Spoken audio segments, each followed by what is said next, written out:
Welcome to Rohaka Global YouTube channel.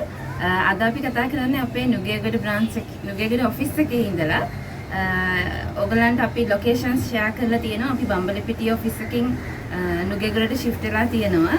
ගොඩක් අය දන්නවා ඒක. ඉතින් මේ දවස්වල දැන් කැනඩා, UK, New Zealand අපි Rohaka Private Limited ආයතනයෙන් කරන countries අතරින් ගොඩාක්ම peak මට්ටමේ යන country එකට තියෙන UK වලට ගොඩාක් කටි ඉන්ට්‍රස්ට් වෙලා තියෙනවා. ගොඩක් විසිට්ස් එනවා, ඉන්ක්වයරිස් එනවා. ඉතින් අපි පොඩ්ඩක් කතා කරන්න හැදුවා අපේ කන්සල්ටන්ට් කෙනෙක් හංසිකා. ඔයගොල්ලන් ඇවිල්ලා තියෙනවා නම් හම්බෙලා ඇති හංසිකාව. හංසිකාගෙන් පොඩ්ඩක් අහන්න හැදුවා අපි ඔයගොල්ලන්ට මොන හරි ඩවුට්ස් තියෙනවා නම් ක්ලියර් කරගන්න පොයින්ට්ස් තියෙනවා නම් ඔයගොල්ලන්ගේ ප්‍රොෆයිල්ස් වලට මේවා මැච් කරගන්න පුළුවන්.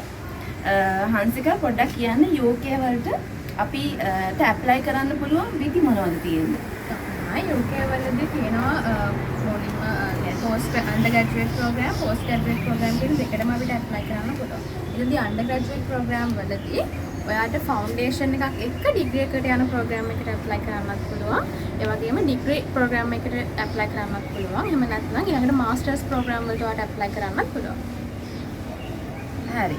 එතකොට හංසිකා දැන් අපි ඩිග්‍රී එකක් හරි මාස්ටර් එකක් හරි ඇප්ලයි කරනවා නම් ඒජ් ලිමිට් එකක් බලපානවනේ. අපි එක යුනිවර්සිටි එකකින් බලනවා නැත්නම් ඉමිග්‍රේෂන්ස් වලින් බලන්න පුළුවන්. ඒ වගේ ඒජ් ලිමිට්ස් මොනවද තියෙන්නේ? දැන් O level කරලා නැත්නම් A level කරලා A level results මදි නම් නැත්නම් A level fail නම් තමයි යාට යන්න පුළුවන් ෆවුන්ඩේෂන් එකකුත් එක්ක ඩිග්‍රී ප්‍රෝග්‍රෑම් එකට.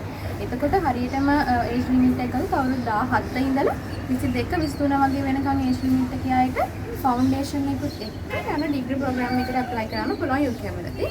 ඊට පස්සේ A level results හොඳට තියෙන O level එක දෙක හොඳට පාස් වෙලා තියෙන අයට තමයි ෆවුන්ඩේෂන් නැතුව ඩිග්‍රී ප්‍රෝග්‍රෑම් වලට ඇප්ලයි කරන්න පුළුවන් වෙන්නේ.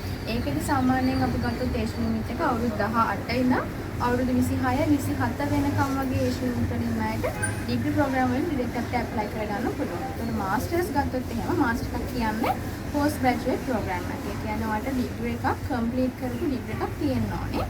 එතකොට සාමාන්‍යයෙන් ලංකාවේ බැලුවොත් එම අවුරුදු 23 24 වගේ වෙද්දි ගොඩක් වෙලාවට ඩිග්‍රීස් ඉවර වෙන අය ඉන්නවා. ඒතර ඒ ඒජ් එකේ ඉඳලා සාමාන්‍යයෙන් අවුරුදු 35 36 වගේ වෙනකම් ඔයාලට ඩිග්‍රී එකක් තිබිලා මාස්ටර් ප්‍රෝග්‍රෑම් එකට ඇප්ලයි කරගන්න පුළුවන්.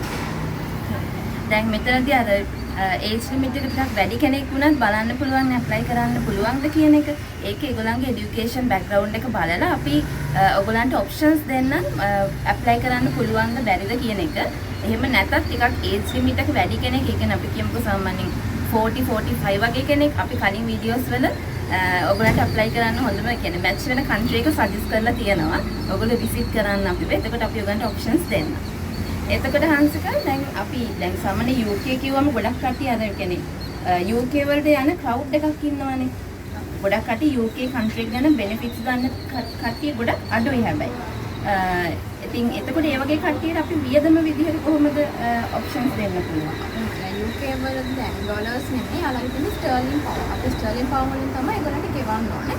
සාමාන්‍යයෙන් පවුන්ඩ් 10000 විතර වගේ කෝසස් තියෙනවා. ඒ කියන්නේ තමයි ලක්ෂ 15 18 අතර ගාණක් තමයි ගොඩක් වෙලාවට වල සෙමෙස්ටර් එකකට වියදම වෙන්නේ. ඊළඟ සෙමෙස්ටර් වයිස් තමයි ඒගොල්ලන්ගේ පේමන්ට්ස් කරගෙන යන්න තියෙන්නේ. හරි. එතකොට ස්ටුඩන්ට් කෙනෙක්ට ස්කෝලර්ෂිප් එකක් ගන්න ඕන නම් ඒකයි ඔයාගේ ප්‍රොෆයිල් එකත් එක්ක තමයි බලන්න ඕනේ. education qualifications, එතකොට working experience ඒ දේවල් එක්ක අපිට පුළුවන් යුනිවර්සිටි එකට ඇප්ලයි කරන්න. සාමාන්‍යයෙන් ගොඩක් වෙලාවට අපිට 50 ඉඳන් වගේ ස්කෝලර්ෂිප්ස් වලට ඇප්ලයි කරගන්න පුළුවන්. ඒකවලදී ගොඩක් ස්කෝලර්ෂිප්ස් තියෙනවා. ආසියානු රටවල් වලට වගේ ඒගොල්ලෝ ගොඩක් ස්කෝලර්ෂිප්ස් දෙන යුනිවර්සිටිස් තියෙනවා. ඉතින් ඒවට අපිට ඇප්ලයි කරගන්න පුළුවන්. හරි. එතකොට සාමාන්‍ය ස්ටුඩන්ට්ස්ලා අහනවා තාමත් අපිට වර්ක් කරගන්න පුළුවන්ද, අපේ කෝස් ෆීස් කවර් කරගන්න පුළුවන්ද කියන එක. අනිත් එක තමයි ෆැමිලි එකක් වගේ ඇප්ලයි කරගන්න පුළුවන්. මේ ප්‍රශ්න දෙක තමයි උත්තරය. මෙහෙමයි දැන් ඔයාලගේ ස්ටඩීස් තියෙන අපි දැන් ඔයන්නේ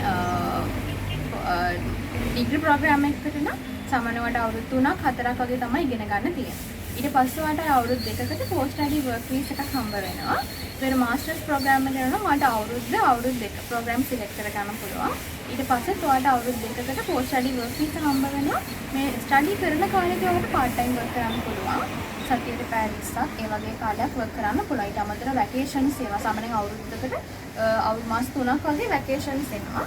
ඒතර ඒ කාලෙදී ඔයාලට ෆුල් ටයිම් වර්ක් කරන්න පුළුවන්. ඒත් එක්කම ෆැමිලි එකට යන්න පුළුවන්ද කියලා ගොඩක් දෙනෙක් අහනවා. ඉතින් ඔයා මාස්ටර් ප්‍රෝග්‍රෑම් එකට යනවා නම් අනිවාර්යෙන් ඔයාගේ හස්බන්ඩ් එහෙම නැත්නම් වයිෆ්ට ඔයාලගේ බබාලට අයින් හැමෝටම වීසාස් අපිට කරලා දෙන්න පුළුවන්. ප්‍රශ්නයක් නැහැ. ඒක ඔයාලට වයිෆ්ට නැත්නම් හස්බන්ඩ් හම්බ වෙන්නේ ඕපන් ෆුල් ටයිම් වර්ක් වීස් එකක්. ඒකත් අපි අරේන්ජ් කරලා දෙනවා. එයාට දිගටම ෆුල් ටයිම් වර්ක් කරන්න පුළුවන්. ඉතින් ඒතනදී ඔයාලට ඒක ලොකු හෙල්ප් එකක් වෙනවා. ඔයාගේ කෝස් ෆී එක ඒ දේවල් කවර් කරගන්න.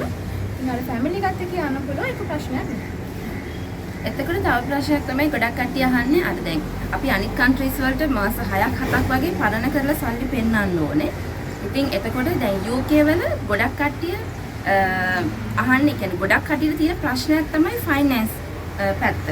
එතකොට ෆයිනෑන්ස් වලදී ඒගොල්ලන්ට මොනවා හරි සහනයක් තියනවද? ඔව් අනිවාර්යයෙන්ම. දැන් අපි වැළුත් කැනඩා, නිව්සීලන්ත වගේ කන්ට්‍රීස් එක්ක කම්පෙයාර් කරත් එහෙම සාමාන්‍යයෙන් ඔයාට මාස 4ක් මාස 6ක් වගේ සල්ලි පරණ කරලා පෙන්නන්න ඕනේ අනිවාර්යෙන්. හැබැයි UK වලදී එහෙම නැහැ.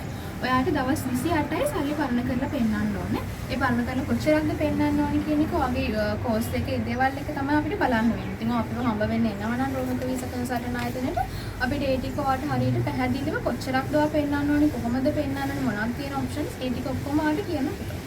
හරි. තව අපිට ඉන්ක්වයරිස් වලට එනවා මිස් අවුට් ඔෆ් ලන්ඩන් ද ගියොත් හොඳ නැත්නම් ලන්ඩන් ගියොත් හොඳයිද? ඒ වගේ ක්වෙස්චන්ස් අහන පිරිසක් ඉන්නවනේ. එතකොට ඒ වගේ අයට මොකද්ද දෙන්න පුළුවන්? අපි යුනිවර්සිටිස් ගොඩක් කරනවා UK වලදී. එතනට out of London London London පිට එහෙම නැත්නම් ලන්ඩන් ඇතුළේ තියෙන යුනිවර්සිටිස් අපි කරනවා. ඉතින් මෙතනදී ලොකු වෙනසකට කියලා තියෙන්නේ සාමාන්‍යයෙන් ඒකේ ලිවිං කොස්ට් එකත් එක්ක තමයි බලන්න වෙන්නේ. දැන් ඔයා ලන්ඩන් වගේ යුනිවර්සිටි එකක් සිලෙක්ට් කර ගන්නවා නම් සාමාන්‍ය ඇකොමඩේෂන්ස් ඒ අනිත් වියදම් තියනවාට තියෙන ඒ වගේ චුට්ටක් වැඩි වෙන්න පුළුවන්.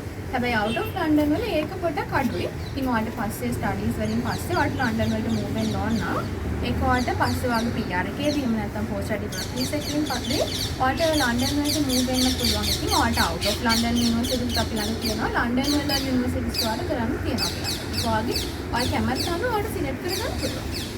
PR එක දැන් ගොඩක් කට්ටියක ටාගට් එක වෙන PR එකනේ. ඉතින් ඒකට අවුට් ඔෆ් ගොඩක් කට්ටිය අහනවා ඒ කියන්නේ අවුට් ඔෆ් ලන්ඩන්ම ගියොත් අපිට PR ගන්න පුළුවන් වෙයිද කියලා. එහෙම නෑ. ඔයගොල්ලන්ගේ බජට් එකත් එක්ක ඔයගොල්ලන්ට අවුට් ඔෆ් ලන්ඩන් යන්නත් පුළුවන් නැත්නම් ලන්ඩන් සිටි එකට යන්නත් පුළුවන්. ඔයගොල්ලන්ගේ රිලේෂන් කෙනෙක් ඉන්න පුළුවන්. ඒ වගේ තැන් වලට ගියොත් ඔයගොල්ලන්ට ඇකොමඩේෂන්ස් එහෙම ඔයගොල්ලන්ට ඇකොමඩේෂන්ස් වල යන බජට් එක අඩු කරගන්න පුළුවන්. ඒක ඔයගොල්ලන්ගේ බෑග්ග්‍රවුන්ඩ් එකත් එක්ක තමයි ඩිපෙන්ඩ් වෙන්නේ. ලන්ඩන් යනවද අවුට් ඔෆ් ලන්ඩන් දානවද කියන එක. එතකොට හංසික දැන් IELTS exam එක ගැන ගොඩ අපි සාමාන්‍යයෙන් වෙන රටකට ඒ කියන්නේ ඉංග්‍රීසි ස්පීකින් කන්ට්‍රි එකට යනවා නම් අනිවාර්යෙන් IELTS කරන්න ඕනේ. නැත්නම් PTE කරන්න ඕනේ. තව එක ඉංග්‍රීසි ප්‍රොෆිෂියන්සි ටෙස්ට් කරන්න ඕනේ. UK වල කොහොමද වෙන්නේ? UK වලදී මෙහෙමයි. IELTS අනිවාර්ය නැහැ කියලා කිව්වොත් හරි. මොකද ඔයාගේ තියෙන ක්වොලිෆිකේෂන්. ඔයාගේ කලින් ඉංග්‍රීසි ක්වොලිෆිකේෂන් එකත් එක්ක අපිට IELTS ලේ ඔෆ් කරන ඔප්ෂන්ස් ගොඩක් තියෙනවා UK වලදී. කියන්නේ අපි කියමු වාට O level A level තියෙන ඉංග්‍රීසි ජෙනරල් ඉංග්‍රීසි C පාස් එකක් නම් ඒකට ඊට වඩා වැඩි ක්වොලිෆිකේෂන් එකක් නම් ඔයාලට IELTS ලේ ඔෆ් කරන්න පුළුවන්. ඒකට ඔයාලට සමහර ලංකාවේ ඉන්න UK වල ඩිග්‍රීස් ප්‍රෝග්‍රෑම් කරනවා. කියන්නේ HND top up ඩිග්‍රීස් කරනවා UK යුනිවර්සිටිස් වල. ඒකට යාට මාස්ටර් එකට යද්දී අනිවාර්යෙන් IELTS ලේ ඔෆ් කරන ඔප්ෂන්ස් තියෙනවා. ඒ වගේම ඉන්ටර්නැෂනල් ස්කූල්ස් දිගට තියෙනවා. ඒ කියන්නේ ඔයකවත් වෙන දිගටම ඉංග්‍රීසි මීඩියම් ස්ටඩීස් කරලා තියෙනවා නම් ඔයාලට IELTS ලේ ඔෆ් කරන ඔප්ෂන්ස් තියෙනවා.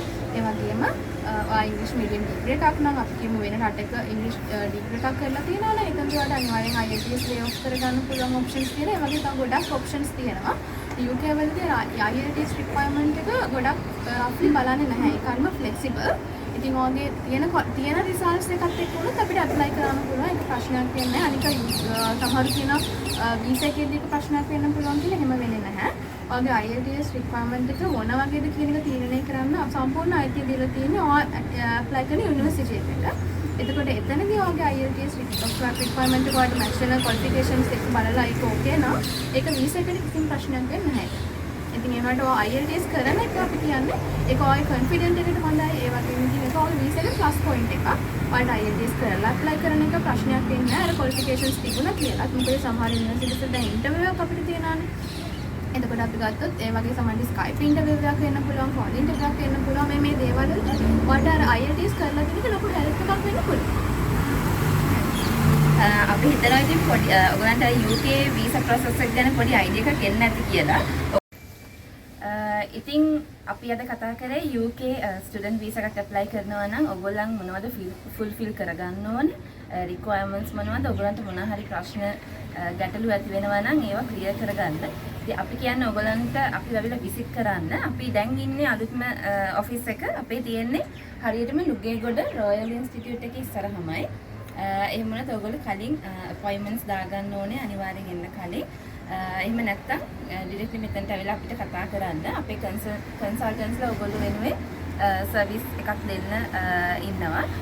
එහෙම වුණත් අපිට අපේ යටින් තියෙන නම්බර්ස් වලට කතා කරලා අපොයින්ට්මන්ට් එකක් දාගෙන අනිත් ලබ්බු හම්බෙලා කතා කරන්න. Thank you.